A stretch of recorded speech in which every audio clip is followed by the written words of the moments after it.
ගල්ලඟුරු කාලා බලනවද? ගල්ලඟුරු කන ජීවිය ලෝකේ නෑනේ. අර 6 වසරේ සිලබස් එක හරියට හදාගන්න බැරුව කොහොමද රටක් කරන්නේ කියලා. ලංකාවේ දැන් වලව් නෑ කියලා. ලංකාවේ වලව්? අද ලංකාවේ වලව් නෑනේ. වලව් කාර්යෝ කියන කොටසකුත් නෑනේ. කවුද ඉන්නේ අපිට? වලව්වේ හාමුලා එහෙම කියලා කියන්න කිසි කෙනෙක් නෑ. තිබ්බ වලව් ඔක්කොම අද වෙනකොට රෙස්ටුරන්ට් නේ. වලව් ඔක්කොම රෙස්ටුරන්ට් කරලා. ඉතින් ආයිබෝවන් අප්‍රේල් මාසේ අලුත් සතියක ආයිබෝවන් සුමේද මහත්මයා ආයිබෝවන් චැටික් සුමේද වැඩසටහනට ඔයගොල්ලෝ හැමෝම සාදරයෙන් පිළිගන්නවා. ඉතින් අලුත් අවුරුදු උදාව මිනිසුන්ට අලුත් බලාපොරොත්තුත් එක්ක අලුත් අවුරුද්දකට සැරසෙන මොහොතක සුමේද මහත්මයා අපි අලුත් අවුරුද්දෙම පටන් ගමු. ඇත්තටම මේ කොහොමද අලුත් අවුරුද්ද? කියන්න නම් කනගාටුයි. හැබැයි අපි කියන්නේ අර බලාපොරොත්තු ඉටවන අලුත් වසරක් වේවා කියලානේ හැමදාම. පේන හැටියට නම් මේ අවුරුද්ද අර තිබුණු බලාපොරොත්තු බිඳ වැටෙන අවුරුද්දක් බවට පත් වෙමින් යන්නේ නේද? කනගාටුවෙන් වුණත් කියන්න වෙන්නේ අපිට පේන්නේ එහෙමයි. එන්නේ ලයිට් කැපෙන, බඩු මිල ඉහළ යන, ජීවන තත්ත්වය පහළට වැටෙන අවුරුද්දක්. අපි ඉතින් ධෛර්යයෙන් යුතුව මේ අවුරුද්දට මුහුණ දෙන්න අවශ්‍යයි කියලා. අපි ලයිට් කැපෙන කතාව සුමේද මහත්මයාගෙන් ආපු හින්දා අපි එතනින්ම පටන් ගමු. විදුලි අර්බුදයක් ඇත්තටම අපිට ඉදිරියේදී තියෙනවා. විදුලි අර්බුදය යුද්ධයන් නිසා නෙමෙයිද ඇත්තටම මේ යුද්ධය පදනම් කරගෙන නෙමෙයිද මේ විදුලි අර්බුදය හටගන්නේ? විදුලි අර්බුදයට හෝමු සමුද්‍ර සංධිය හරහා එන්නේ ඉන්ධන 120ක් කියලානේ කියන්නේ. නමුත් මේ දැන් ලෝකෙට තෙල් දෙන්නේ රුසියාව නේද? වැඩි වශයෙන් අපි තෙල් ගන්නේ ඉන්දියාවෙන්. ඒ වගේම චීනෙනුත් තෙල් නැවක් හම්බ වෙනවා කිව්වනේ නේ? චීනෙනුත් තෙල් නැවක් හම්බ වෙනවා. එදා අප්‍රේල් විරු සමුද්‍රව අමතලත් කිව්වේ අපිට චීනෙන් තෙල් නැවක් හම්බ වෙනවා කියලා. ඇත්තටම දැන් මම දැක්කා විදුලි බල ඇමතිවරයා පාර්ලිමේන්තුව අමතලා අදත් කිව්වා විදුලි බල කප්පාදුවක් නෙමේ සිද්ධ වෙන්නේ, විදුලිය බිඳ වැටෙනවා, අපි මේවා නැවත හදා ගන්නවා කියලා. නමුත් මේ විදුලි බල ඇමතිවරයා අපිට වගකීමෙන් කියන්න පුළුවන් මේ පාර්ලිමේන්තුවට කියපු කරුණු වැරදි. ඔහු එක්කෝ හිතාමතා බොරු කියනවා. බොහෝ විට ආණ්ඩුවේ අනුදැනුම නැතුව වෙන්නේ නැති. මොකද මේ වෙලාවේ විදුලි කප්පාදුවක් කරනවා කියලා කිව්වොත් පිළිගත්තොත් ඔවුන්ට අර බාල ගල්ලඟුරු වලින් තමයි මේක සිද්ධ වුණේ කියන එක පිළිගන්න සිද්ධ වෙනවා. දැන් අපි බලමු අපේ අතේ තියෙනවා මේ විදුලි බල මණ්ඩලයේ ජනන වාර්තාවක් තියෙනවානේ. දැන් ජෙනරේෂන් කම්පැනි එක. මේකේ කියනවා එක වාක්‍යයක්. System demand was managed by implementing manual load shedding of 433 kV feeders due to generation deficit due to fuel restrictions. Again, තෙල් නැතිකම නිසා 33 kV feeder 4ක් manually off කිරීමෙන් කළමනාකරණය කරා කියලා මේ විදුලි ඉල්ලුම. ඊයේ දැන් කඩවත ප්‍රදේශයටත් 7 ඉඳන් 8 වෙනකන් කැපුවා. දැන් මේකෙම ඉතා පැහැදිලිව කියනවා ෆීඩර්ස් 47ක් මෙගාවොට් 120ක අඩුපාඩුවක් නිසා තමයි ඊයේ පවර් කට් එක කරන්න සිද්ධ වුණේ. එතකොට මේ බාල ගල්ලඟුරු නිසා ඇතිවෙච්ච ජෙනරේෂන් එකේ අඩුව, විදුලි නිෂ්පාදනයේ අඩුව, දෛනික අඩුව මෙගාවොට් 123ක් වගේ සමානයි. ඒ කියන්නේ සමානයි. ඒ කියන්නේ අපිට ඉතා පැහැදිලිව කියන්න පුළුවන් මේකට ප්‍රධාන වශයෙන්ම බලපාලා තියෙන්නේ මේ බාල ගල්ලඟුරු වල ප්‍රමිතිය. ඒ නිසා තමයි මේ 123 බැලන්ස් කරන්න තමයි මේගොල්ලෝ මේක ඊයේ කට් කරේ. ඊයේ කැපුවේ. ඒ නිසා මේ ඇමතිවරයා ඉදිරිපත් කරන කරුණු බොරු. ඇත්තටම මේ ඊයේ වෙනකොට heavy fuel oil කියන එක ඉවර වුණා. හරි? ඊළඟට ඩීසල් හම්බ වෙන්නේ මෙගාවොට් 1000ක් විතර නිෂ්පාදනය කරන්න. රජය මුදල් ප්‍රශ්නයක් නිසා ඊට වඩා ඩීසල් තෙල් සංස්ථාව මේ ජෙනරේෂන් කම්පැනි එකට විදුලි බල මණ්ඩලය දෙන්නේ නැහැ. ජලාශ ගොඩක් හිඳිලා මේකට ප්‍රධාන හේතුවක් කියලා බොහෝ දෙනෙක් කියනවා. අර ගල් අඟුරු වලින් සිද්ධ වෙන අඩුපාඩුව ජල විදුලිය භාවිතා කරලා නිෂ්පාදනය කරා. ඒ පවර් කට් එක කලින් ආවා නම් ඒක අර ගල් අඟුරු සිද්ධියේ පීක් එකේදී ඒක කරන්න සිද්ධ වුණා නම් ඒක රටටම දැනෙන නිසා ඒ නිසා දැන් ජලාශ අඩු වෙලා තියෙනවා. නිසා මේ ජලාශ අඩුවීම නිසා ඩීසල් ගන්න තියෙන මුදල් අඩුපාඩු නිසා මෙගාවොට් 1000කින් පමණක් නිසා ඩීසල් මගින් විදුලිය හැදෙන්නේ. ගල් අඟුරු වලින් 900ක් හැදෙන්නේ නැති නිසා විදුලි බල මණ්ඩලයට අනිවාර්යෙන්ම වෙන්න සිද්ධ වෙලා තියෙන දේ තමයි පවර් කට් එකකට යන එක.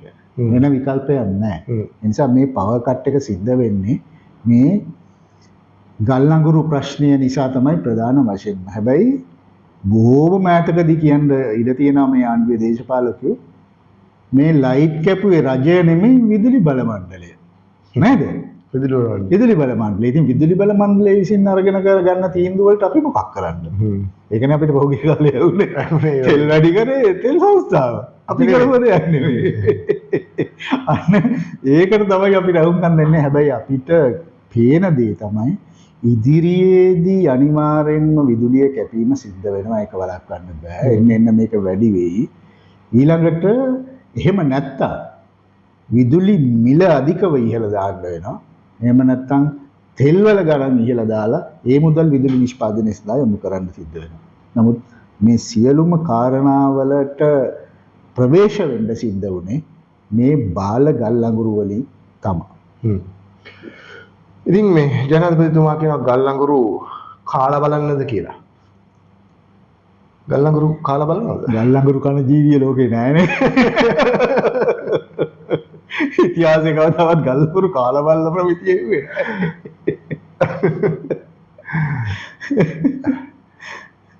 රටටම විහිළු සපයනවා. ඉතින් මේ අපි මේ තවත් බොහොම දැවැන්ත සංවර්ධන කාර්යයක් ගැන හිත යොමු කරමු. අප්‍රේල් මාසයේ සිදුවෙන්න තියෙන අප්‍රේල් මාසෙදී එනවනේ ඔළුවට නේද? ගමේ යන්න සිද්ධ වෙනවා. ගමේ යන්න සිද්ධ වෙනවා. ඉතින් ඇත්තටම මේ අපේ නෑදෑ ගෙවල් වල යන මේ නගරේ ඉන්න මිනිස්සු ගමට යනකොට අලුත් දැවැන්ත සංවර්ධනයක් පේනවා.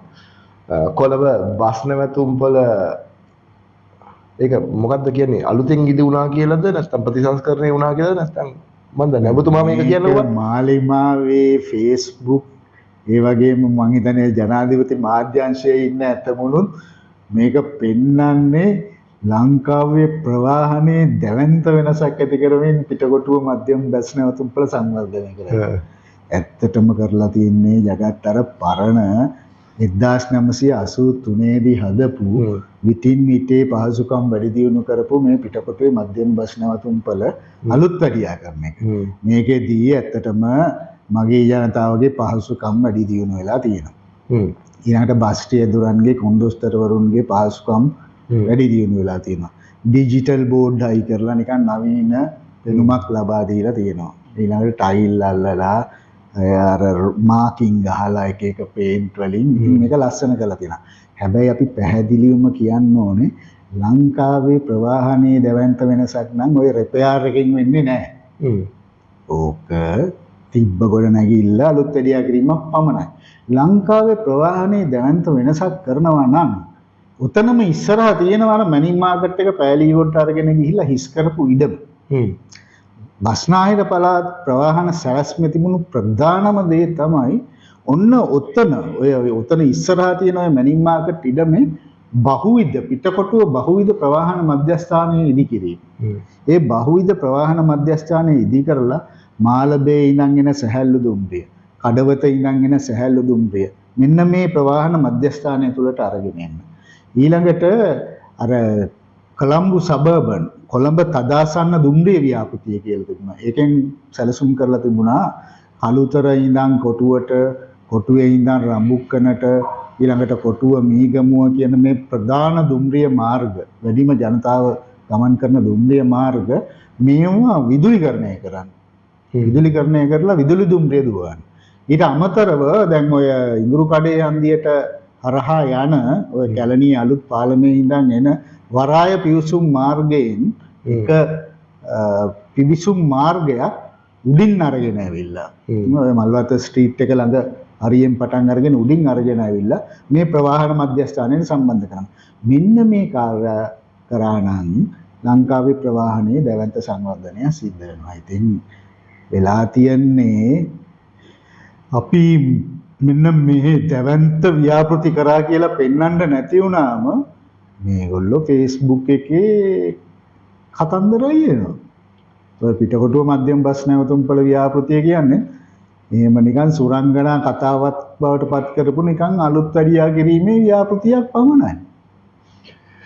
උතුමා නාගරික සංවර්ධන අධිකාරිය අධ්‍යක්ෂ ජෙනරාල් විදියට වැඩ කරපු කාලේ සිදු කරපු සංවර්ධන ව්‍යාපෘතිවල තරමටවත් මේ සමස්ත රජය විසින් වැඩක් කරලා නැහැ නේද? මටත් එහෙමයි. පේන හැටියට නම් අපිට එහෙම දැවැන්ත සංවර්ධනයක් රට පුරා සිද්ධ වෙන්නේ නැහැ. ඒකට ප්‍රධාන හේතුව කියලා මම දකින්නේ මුදල් නැතිකම නෙමෙයි. මුදල් නැතිකම නෙමෙයි. මොකද පසුගිය අයවැයෙන් ගත්තොත් මේ 2026 නෙමෙයි 2025 අයවැයේ බිලියන රුපියල් බිලියන 1315ක් සංවර්ධන ව්‍යාපෘති සඳහා වෙන් කරලා තිබුණා. මේ සංවර්ධන ව්‍යාපෘති වලට වෙන් කරපු මුදල් ඒ නිවැරදිව ආයෝජනය කරා නම් එහෙමනම් අපිට මෙහෙම තත්ත්වයක් පෙනෙන්නේ නැහැ. නමුත් ඔවුන්ගේ ප්‍රගතිය හරිම අඩුයි. ඒ කියන්නේ දැන් අපි එක උදාහරණයක් කියමු. දැන් නාගරික සංවර්ධන අමාත්‍යාංශ දැන් ඔබ උදාහරණයක් ගත්තේ අමාත්‍යාංශනේ. අපි ඉන්න කාලෙදී මේ අපේ අමාත්‍යාංශයේ ප්‍රගතිය අවසාන අවුරුද්දේදී 2018 දී 94යි. 94. ඔව් ඔය වගේම බජට් එකෙන් වෙන් කරලා ලැබිච්ච මුදල් අපි 94ක් වෙනකන් ආයෝජනය කරා. ව්‍යාප්ති ඉවර කරා. right? නමුත් අපි දැකපු දේ තමයි 2025 දී මේ අමාත්‍යාංශයේ ප්‍රගතිය 112යි. 112. ඔව් ඒ කියන්නේ මහා භාණ්ඩාකාරය වෙන් කරපු මුදල් ටිකවත් වියදම් කරලා නැහැනේ. එහෙම වියදම් කරා නම් ඔන්න ව්‍යාපෘති කරා කියලා අපිට පේන්න තිබුණා, අපිට කියන්න තිබුණා. නමුත් මේ ගැටලුව තියෙන්නේ ඇත්තටම මොවුන්ගේ නොහැකියාව නිසා. මම දකින්නේ මේක මේ ප්‍රධාන වශයෙන්ම මේ ඇමති මණ්ඩලය කේන්ද්‍රීයව තියෙන දෙයක් විදිහට. මේ ඇමති මණ්ඩලයේ සිටින අමාත්‍යවරුන්ට මේ රාජ්‍ය යාන්ත්‍රණය දුවවලා වැඩ කිරීමට තිබෙන නොහැකියාව නිසා රටේ ජනතාවගෙන් ගන්න බදු මුදලුත් නිවැරදි ආකාරයෙන් කාර්යක්ෂමව ආයෝජනය කරගන්න බැරි වෙලා තියෙනවා. ඒ නිසා තමයි අපිට පේන්නේ. ඒ නිසා උන්ගේ අපිට ප්‍රගතියක් පේන්නේ නැහැ. ඒකට හොඳ ක්‍රියාමාර්ග ගන්නවා කියලා පේන්නේ නැහැ. ඒ නිසා අනාගතයේදීත් ඒක හොඳට සිද්ධ වෙයි කියලා හිතන්න බෑ. මොකද එක උදාහරණයක් කියන්නම් මම මේ ගත්ත නාගරික සංවර්ධන අමාත්‍යාංශයෙන් මෙතන හිටපු අමාත්‍යවරයා ප්‍රගතිය හොඳ නැති නිසා කියලා ඉවත් කරලා ඔහුව වරාය හා ගුවන් සේවා අමාත්‍යාංශයේ අමාත්‍යවරයා විදිහට පත් කරා. වරාය හා ගුවන් සේවා අමාත්‍යාංශය කියන්නේ රටේ ජීවනාලී වගේ අමාත්‍යාංශයක්. එතනත් ප්‍රගතිය ඔය බවට පත් වෙනවා නම් ඒ කියන්නේ රට දුවන්නේ නැහැ කියන එකනේ ජගත්. ඔකට ඒක හොඳ සරල කතාවක් සරල විදිහට කියනවා නම් මේ ළඟදී එක මහත්මයෙක් කිව්වා අර 6 වසරේ සිලබස් එක හරියට හදාගන්න බැරුව කොහොමද රටක් කරන්නේ කියලා. ඔව්. ඒක තමයි කතාව. ඒක තමයි ඇත්ත කතාව. කයිය ගැහුවට වැඩ ඒ කීව කයිය ගහපු විදිහට කිරීමේ හැකියාවක් නැහැ. ඉතින් රට විදිහට අපි මේ ප්‍රතිඵල අත්දකින්න ඉන්නවා. රට විදිහට අපි මේ ප්‍රතිඵල අත්විඳින්න ඉන්නවා. ඉතින් ඒකම අප්‍රේල් මාසය හා බැඳිච්ච තවත් ඛේදනීය මතකයක් අපි ගාව ඉතුරු වෙලා තියෙනවා. මේ දවස්වල ඒ ගැන පොත් ලියවෙනවා. පාස්කු ප්‍රහාරය. පාස්කු ප්‍රහාරයත් මේ වසරේදී දේශපාලන උවමනාවන් සඳහා පාවිච්චි වෙලා තියෙනවා. ඔව්. ඒක තමයි කනගාටුදායකම දේ තමයි පාස්කු ප්‍රහාරය කියන එක නැවතත් මේ දේශපාලනයේ මාතෘකාව බවට පත් වෙමින් තියෙනවා. ඒ කියන්නේ හරියට මේ ආණ්ඩුව වැඩ කරා නම් ගම්මන්පිල භාස්ක ප්‍රහාරයේ මහමල කරු හොයන පුද්ගලයා බවට පත් වෙන්නේ නැහනේ. නේද? ඒ කියන්නේ ඔය මේ ආණ්ඩුවේ වේදිකාවලට නැගලා අපිට මේ පරීක්ෂණ කරන්න ඉඩ දුන්නේ නැහැ කියපු පුද්ගලයෝනේ මේ දැන් මහපොටුවල ඉන්නේ. ඒ මහපොටුවල ඉන්නේ. ඒතර ඔවුන් මේ වෙච්ච සියලුම දේ දැනගෙන හිටියා නම් ඔවුන්ගේ අතේ සාක්ෂි තිබුණා නම් ඔවුන්ට මේක කරන්න ඉඩ දුන්නේ නැති නිසා හොරුවල් මේ පාස්කු මොලකාරයව අල්ලන්න බැරි වුණා නම් දැන් අවුරුදු 1කමාරක් තිස්සේ මේගොල්ලෝ මේ මොනවද කරන්නේ? නේද? අවුරුදු 1කමාරක් ගිහිල්ලා අවුරුදු 1කමාරක් ගත කරන්නේ නැතුව ඔය තරම් සූක්ෂම විදියට මේක සියල්ල හොයාගෙන හිටියා නම් මේ වෙනකොට මේක විසඳන්න ඉඩ තිබුණා නේ. නමුත් මං හිතන්නේ මේ දැනෙන දේ තමයි මේ එළිය කරන සාකච්ඡා වලින් දැනෙන දේ තමයි මේ පරීක්ෂණය දැන් කරගෙන යන්නේ මේකේ සාක්ෂිකාරයෝ නේද? මේකේ යම් ආකාරයක කොටස්කාරයෝ. ඒක නිසා තමයි මේ පරීක්ෂණය ආයෙත් එකම තැන පල්ලෙමින් බොරුවට අර මිනිස්සු රැවට්ටීම සඳහා ගිය අවුරුද්දේ අප්‍රේල් වෙනකොට පිල්ලයන්ව ගන්නවා. ඒතර මිනිස්සුන් හිතනවා පිල්ලයන් තමයි මහා මොළ කරු කියෝ. ඔන්න මේ අවුරුද්දේ අප්‍රේල් කිට් වෙනකොට මේ ජෙනරල් සලේව ගන්නවා. ආයෙත් හිතනවා මම සලේ වෙන්න ඇති මහා මොළ කරු කියෝ. මෙන්න මේ වගේ මේ ජනතාව නිකන් රැවටිල්ලකට ලක් කරමින් මේක කරගෙන යෑමක් තමයි අපිට පේන්නේ. ඒ නිසා මම හිතන්නේ අර විපක්ෂය කියනා වගේ මේකට කරන්න ඕනේ මේක ස්වාධීන පරීක්ෂණයක් බවට පත් කරන්න ඕනේ. ජාත්‍යන්තර මැදිහත් වීමක් හරි කරලා මේක ස්වාධීන පරීක්ෂණයක් බවට පත් කරලා මේ ස්වාධීන පරීක්ෂණය තුළින් මොකද්ද මේකදී ඇත්තටම සිද්ධ වුනේ කියන එක රටේ මිනිස්සුන්ට හෙළිදරව් කරන්න ඕනේ. එතනින් එහාට නම් කටයුතු නොකර මේ විදිහට කටයුතු කරොත් නැවත වතාවක් වෙන්නේ මේ අවුරුදු 5ක් ගත වෙනකනුත් ඊළඟ මැතිවරණයේදීත් බලන්න පාස්කු මහමල කරුව වෙන්න පුළුවන් ප්‍රධාන මාතෘකාව. අපිට පේනවා දැන් ඒක හදාගෙන යනවා කියලා නේද? ඒ මගට මේ දේශපාලනය කරකවමින් පවතිනවා. මේක වෙනස් කිරීමේ වගකීම තියෙන්නේ නම් රජයේ අතේ. රජයේ පොරොන්දු දුන්නා නම් මහමල කරුව අපි අල්ලනවා. මහමල කරුව අල්ලන්න තිබ්බ සියලු බාධාවන් ඉවත් කරා. ඒකට සුසු පුද්ගලයෝ පත් කරා කියලා ඕන් කල්මර ඉන්නේ නැතුව මේක විසඳිය යුතුයි. ඇතරම මේ නොහැකියාව මතුවෙන්නේ කොතනද සුමේද මහත්මයා? මොකද මේගොල්ලන්ගේ මේ තියෙන හැම සංවර්ධන කටයුතු වල දැන් විදේශ ආයෝජනයක් අපේ රටට ආපු බවක් පෙනෙන්නේ නැහැ. එතකොට කරන ව්‍යාපෘතියක් නැහැ. මේ අකාර්යක්ෂමතාව මතුවෙමින් ඉන්නේ. මොකද මම මේ තව තැනකට මතු කරන්න මේ කතාව ගේන්නේ. මොකද මේ රජය මේ පවතින රජය බලයට පත් වෙන්නෙම යහපත් සමාජයක් ගොඩනගන්න කියලා ලංකාවේ මිනිස්සුන්ට බලාපොරොත්තු දීලා. ඒගොල්ලෝ ඉතිහාසයේ පුරාම ඒක කළා. ඉතින් ඔවුන් මේ සිදු කරමින් ඉන්නේ ඒක නෙවෙයි. ඔබතුමාගේ අදහස මොකක්ද ඒක? ඒ කියන්නේ මිනිස්සුන්ට මහා දහසක් පොරොන්දු දීලානේ ආවේ. නේද? රට සංවර්ධනය කිරීමට වැඩපිළිවෙලක් ඉදිරිපත් කරා. මේකෙන් අපි මේ රට ගොඩනගනවා කියලා කිව්වා. ඊළඟට කිව්වා අපි ළඟ පයිල් මිටියක් තියෙනවා. නේද? මේ පයිල් මිටියෙම ඉන්න හොරු අපි අල්ලනවා කියලා කිව්වා. ඒත් අපිට පේන්නේ මේ දක්වා හොරු අල්ලනවා කියලා කරලා තියෙන්නේ ඊටාම මේ සුළු දේවල් ටිකක් නෙමෙයි. ඊටාම ටිකක් සුළු දේවල් ටිකක්. නමුත් අර මහා දැවැන්ත වීසා වංචාව කියලා එකක් ගැන ඒ දවස්වල කතා කරානේ. ඊළඟට බැඳුම් කර මගඩිය ගැන දරුණුවට කතා කරා. ඊළඟට අර ග්‍රීක බැඳුම් කර කියලා මහා දැවැන්ත හොරකමක් ගැන කතා. මේ වගේ මහා විශාල හොරකම් ගැන කතා කරේ. නමුත් ඒ දේවල් ගැන නම් කටයුතු කරන බවක් පේන්නේ නෑනේ. නමුත් මම දැක්කා අර මේ ළඟදී ඒක නිවුස් එකක්. ඒක දැක්කම මට නම් හරිම පුදුම විදියට දුක හිතුණා ජගත්. ඒ කියන්නේ ඔය නැගෙනහිර පළාතේ ප්‍රාදේශීය ලේකම්වරියක්ව අත්අඩංගුවට අරගෙන තිබුණා රුපියල් 500ක අල්ලසක් ගත්තා කියලා. රුපියල් 500ක අල්ලසක් ගත්තා කියලා. මේ රුපියල් 500ක අල්ලසක් ගත්තා කියලා කරන අත්දැකීමකින් කෙනෙකුට කියන්න පුළුවන් ඉතින් ඒක අල්ලසක් නේ කියලා. නමුත් මේ සමාජමය සාධාරණත්වයක් කියන එකක් තියෙනවා නේද? දැන් මොවුන් ඉදිරිපත් කරේ මේ මහා විශාල හොරු ඉන්නවා චිචීගේ ෆයිල් එක තියෙනවා නේද? බිලියන් ගණන් මේ පිටරට account වල තියෙනවා. උගන්ඩාවේ ඩොලර් තියෙනවා අපි බල්ලාගේ චේන් එක මේවා කියලා නේ. බල්ලාගේ කරේ චේන් එකේ වටිනාකම මෙච්චරයි කියලා. ඊළඟට තව ඒ වගේම කොයිතරම් දේවල් කිව්වද නේ? ඒ වගේම මම දැක්කා අර පෙට්‍රල් ලීටර් 4ක් තියාගෙන හිටියා කියලා ඒක මිනිස්සෙක් අත්අඩංගුවට අරගෙන දඩත් ගහලා නේද ඊට පස්සේ මේ මිනිස්සව හිරෙත් දාලා තිබුණා. පන්සලේ ආමුදුරුවොත් ලියුමක් දීලා තිබ්බා මේ දානමය පින්කමකට තමයි මේක තියාගත්තේ කියලා. නමුත් මේ රටේ ජනතාව බලාපොරොත්තු වෙන්නේ අන්න ඒ වගේ දේවල් නෙමෙයිනේ. මේ කියන්නේ අර කැබ් එකේ පිටිපස්සේ පටවපු ෆයිල් මිටියක් තිබ්බනේ. මේ ෆයිල් වල හිටියනේ මහා හොරු ගොඩක්. ඉන්න මේ හොරු අල්ලන එක තමයි බලාපොරොත්තු සිදුනේ. ඒ බලාපොරොත්තු නම් ඉෂ්ට වෙනවා කියලා පේන්නේ නැහැ. ඊළඟට රට දියුණු කරනවා, රට දැවැන්ත සංවර්ධනයක් කරනවා, රටට විදේශ ආයෝජකයෝ ඉන්නවා. ඩොලර් මදි වුණාම ඕස්ට්‍රේලියාවේ, කැනඩාවේ, ඇමරිකාවේ ඉන්න JVP සමාජිකයෝ ඒ ඩොලර් ලංකාවට එවනවා බිලියන් ගණන් නේද? මාසෙකට ඩොලර් බිලියන සොච්චන් ණයක් අපිට තියෙන්නේ. ඔව් අපේ සොච්චන් ණය අපේ සමාජිකයන්ගේ ආධාර වලින් ගෙවන්න පුළුවන් කියලානේ. ඒ කිසිම සමාජිකයෙක් ඩොලර් එවන පාටක් නම් අපිට පේන්නේ නැහැ නේ.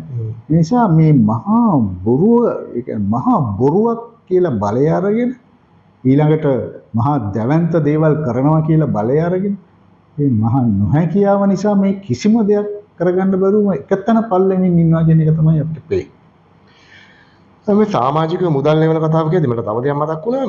ඇත්තටම ජනතා විමුක්ති පෙරමුණේ මහා අප්‍රියල් විරු සැමුරුව එනවා. ඒ ජනතා විමුක්ති පෙරමුණේ සමාජිකයන් බලාපොරොත්තු වුණ දේ දැනට වර්තමානයේ ජීවත් වෙන ජනතා විමුක්ති පෙරමුණේ සමාජිකයන් බලාපොරොත්තු වුණ දේ මේ NPP කියන ආණ්ඩුව ඇතුලේ සිදු වෙනවද? නෑ. පැහැදිලිවම නෑ. මේ NPP ආණ්ඩුව කියන්නේ මේ පහුගිය කාලේ මේ රටේ තිබුණු අනිකුත් ආණ්ඩු වගේම ආණ්ඩුවක් නෙයි. නේද? වෙනසක් නෑ. වෙනසක් නෑ. මේගොල්ලෝ අනුගමනය කරන්නේ මේ සාමාන්‍ය විවෘත ආර්ථික ලිබරල් ප්‍රතිපත්තිනේ. ආර්ථික ප්‍රතිපත්තිය කියන්නේ රටක් හදන්න ප්‍රධානම දේ ආර්ථික ප්‍රතිපත්තිනේ. ඉතින් මම දකින දේ තමයි මේ විරු සමරුව කරනකොට ජගත් මට හිතෙනවා මේ රෝහණ විජේවීර විසින් 1971 දී ඊළඟට 88 89 යුගයේදීත් අපි විශ්වවිද්‍යාලවල හිටිය යුගයේදීත් මේ තරුණ පරම්පරාවට මහා විශාල බලාපොරොත්තු ගොඩක් දීලා අර සමාජවාදී හැමතෙම ඉහළ ජීවන තත්ත්වයක් තියෙන හැමතෙම යුක්තිය හිතු වෙන හැමතෙම සාධාරණත්වය හිතු වෙන එහෙම සමාජයක් ගොඩනගනවා. අපි මේක ගොඩනගන්න නොහැකි වෙලා තියෙන්නේ මේ ධනපති පන්තිය වලව් පැලැන්තිය මොවුන් විසින් මේ දේශපාලන බලය අල්ලගෙන ඉන්න නිසා මේක අපිට නිකන් දෙන්නේ නැහැ. අපි මේකට කැරලි ගහලා ආයුධ වලින් මොවුන්ව පරාජය කරලා තමයි මේක ගන්න ඕනේ කියන මතය මේ තරුණයින්ගේ හිතවලට කාවද්දලා ගහපු කැරලි දෙකක් නිසානේ මේ අප්‍රේල් බිරුව ගැන අපි අද කතා කරන්නේ නේ. නමුත් ඒ කැරලි මේ සමාජයේ මහා දැවැන්ත වෙනසක් කරන්න හේතු වුණාද? අවසානයේදී මේ විජිත හේරත්ගේ කතාව මම අහගෙන හිටියා එදා අප්‍රේල් විරු සමරුවේ කරපු. ඔහු හදපු ආණ්ඩුවේ චීනෙන් තෙල් නමක් එනවා කියන එක තමයි ඔහු මහා මේ පාරම්බාමින් කතා කරේ මේ අප්‍රේල් විරු සමරු දේශනේ. ඉතින් මෙන්න මේ වගේ තත්ත්වයක ආණ්ඩුවක් හදන්න නම් ඇයි ඒ තරුණයින්ගේ දහස් ගාණක් ජීවිත නැති කරේ නේද? ඒ තරුණයින්ගේ ජීවිත නැති වුණා.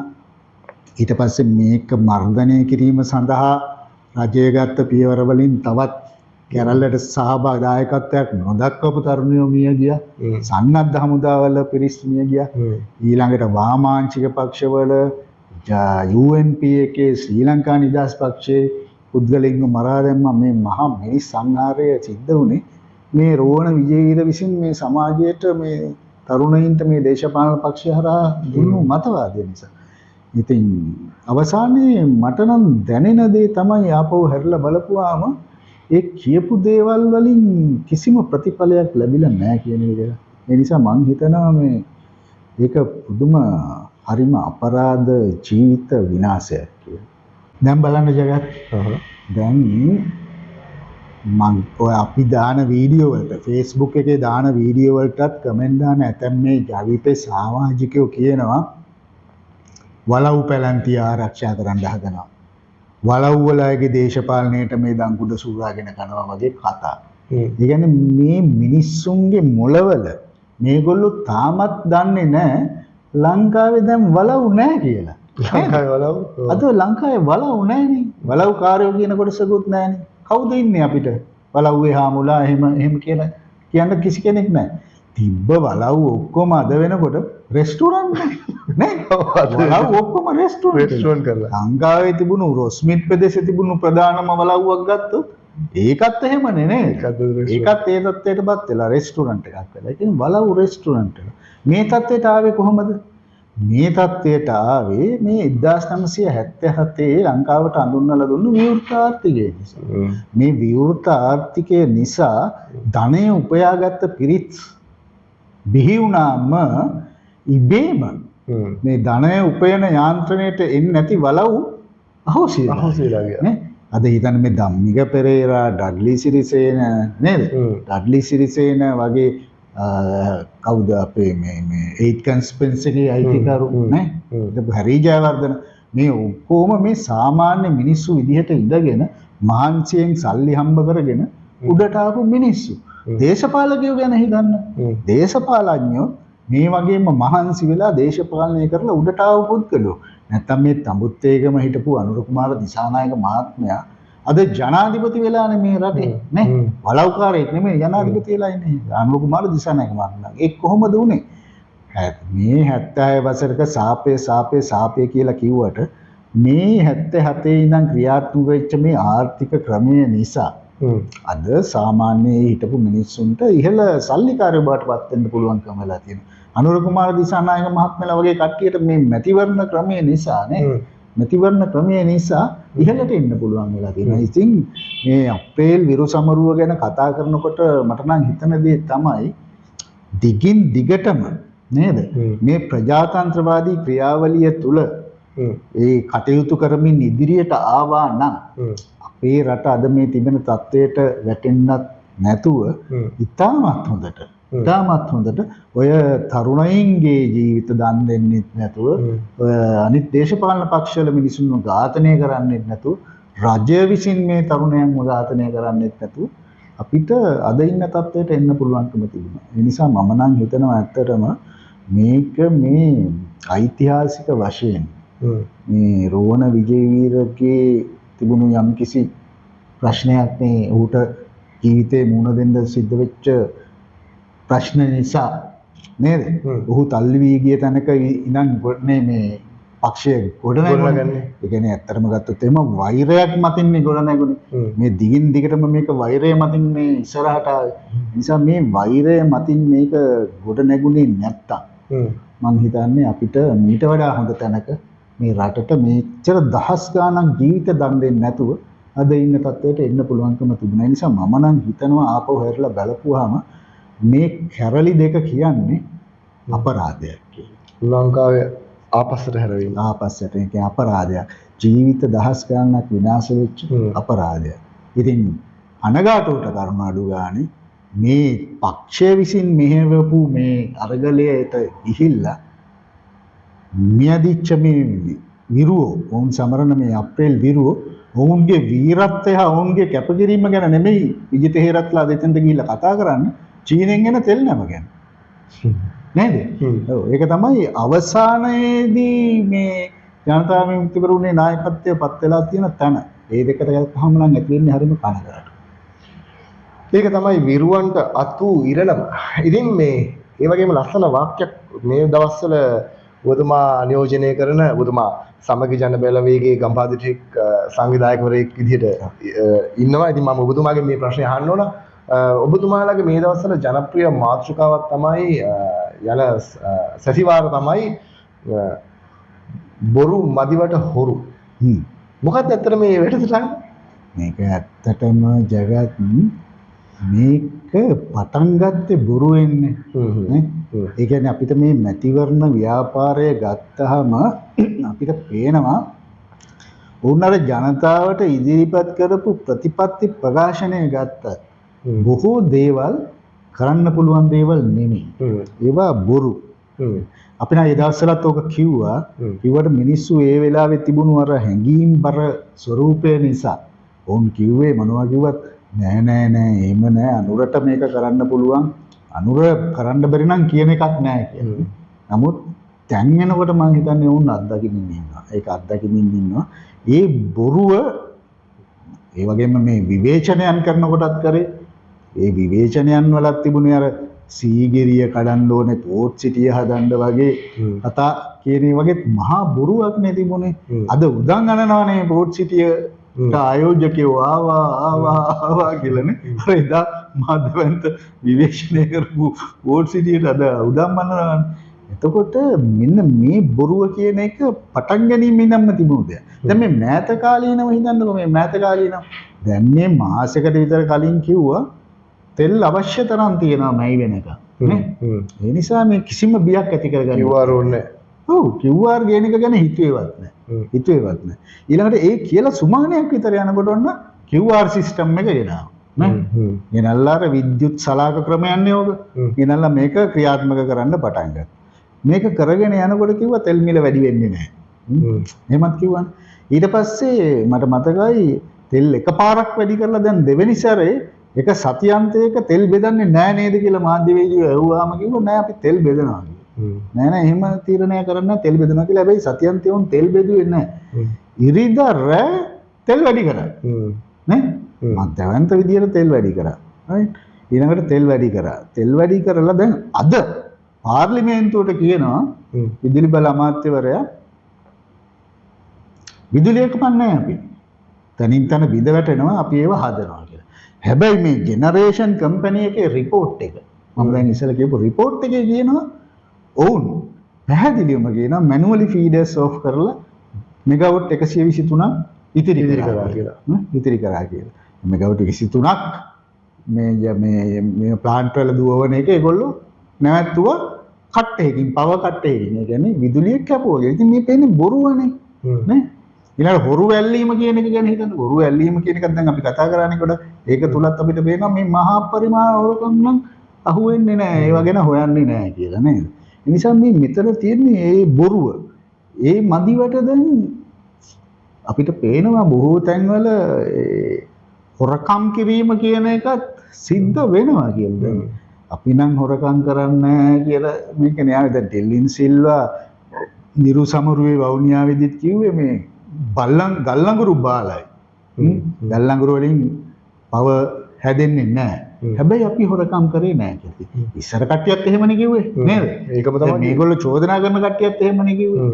අපි නම් හොරකම් කරේ නැහැ කියලා. ඉතින් කාටවත් පෙන්වන්න පුළුවන්කමක් තිබුණේ නැහනේ. අන්න අහවල් account එකේ මෙච්චර සල්ලි තියෙනවා. අහවල් රටේ මෙච්චර දැන්පත් කරලා තියෙනවා. උගන්ඩාවේ සල්ලි තියෙනවා කියලා කිව්වට ඒවා ගෙනාවේ නැහනේ. ඒ නිසා මේ අර බොරු කීම මදිවට දැන් තනින් තන අපිට පෙනෙමින් යනවා මේ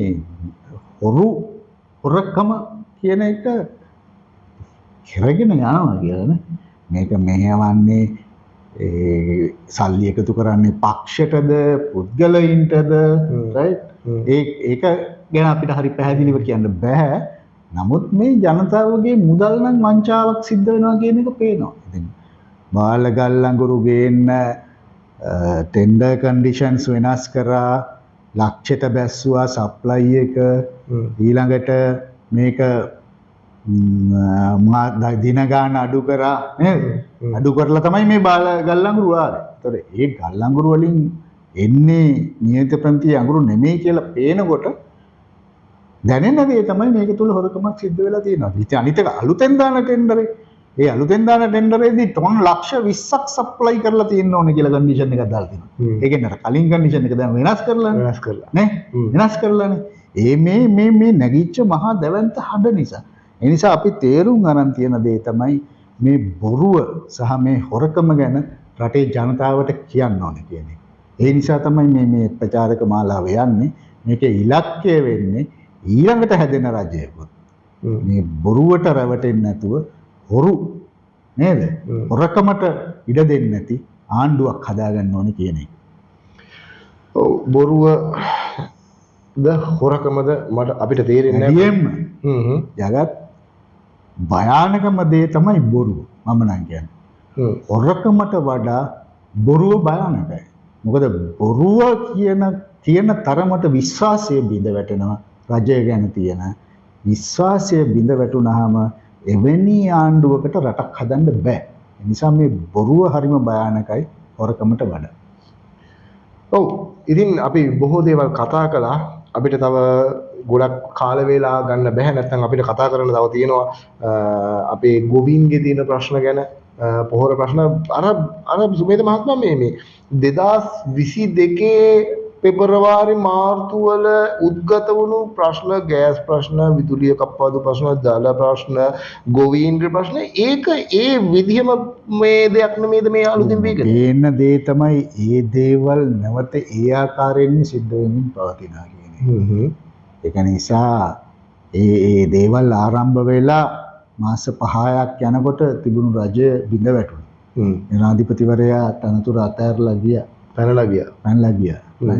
ඒක වෙන්න පුළුවන් නේද? ඒ කියන්නේ ජනතා නැගිටින් කියන ඒවා జగත් කලින් බොහොමයක් කලින් ප්‍රෙඩික්ට් කරන්න බෑ යන අපිට කියන්න බෑ. ඒවා ක්ෂණිකව සිද්ධ වෙන නැගිටින්. ඒ නිසා පෙළ ගැහෙමින් තිබෙන ආකාරය භයානකයි. රටක් විදියට ගත්තොත් ඒක හානි කරයි. ඒ නිසා අතරම මම නම් හිතනවා අවසානයේදී කවුරු ආණ්ඩු කරත් නේද? කවුරු ආණ්ඩු කරත් වැරදි විදිහට ආණ්ඩු කරනවා නම් ඒකෙන් පල්ලෙහාට වැටෙන්නේ රට. ඒ නිසා ආණ්ඩු කරන අයගේ වගකීමක් තමයි මේ අර්බුද නිවැරදිව කළමනාකරණය කරලා රට යහපත් තැනකට ගෙනියන එක.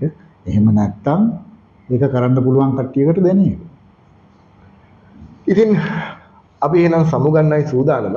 මේ අප්‍රේල් මාසේ අපි අවුරුද්දෙන් පස්සේ අප උන්න ගැහෙමු මේ වගේ සාකච්ඡාවකට.